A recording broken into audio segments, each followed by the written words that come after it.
Welcome to McPlum, simple solutions served daily. In this video, I will explain how to make mango salsa. To begin, select ripe, firm mangoes, about 2 to 3 large ones, ensuring they have a sweet aroma.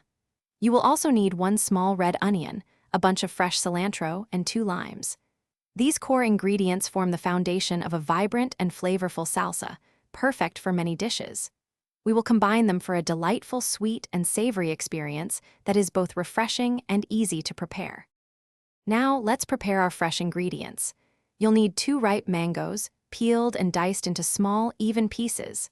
Next, finely chop about half of a red onion and 1/4 cup of fresh cilantro. For a touch of heat, mince 1 small jalapeno. Remember to remove the seeds and membranes if you prefer a milder salsa. Finally, squeeze the juice from 1 or 2 fresh limes, which adds a bright, tangy element to our mix. Once all your ingredients are prepped, it's time to bring them together. In a medium bowl, combine the diced mango, red onion, cilantro, and jalapeno.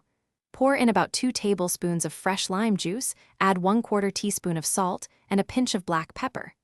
Gently fold everything together, being careful not to mash the mango. Taste the salsa and adjust the seasonings. You might want a bit more lime for tang or extra jalapeno for a spicier kick. Let the flavors meld for at least 30 minutes. Your delicious mango salsa is almost ready. For the best flavor, chill it in the refrigerator for at least 30 minutes, allowing all those wonderful tastes to meld. This vibrant salsa is incredibly versatile. Enjoy it with crispy tortilla chips, as a topping for grilled fish or chicken, or tucked into your favorite tacos. If you have any leftovers, store them in an airtight container in the refrigerator for up to 5 days. Freezing is not recommended, as it can change the lovely fresh texture of the mango. Thanks for watching. Stay juicy and subscribe.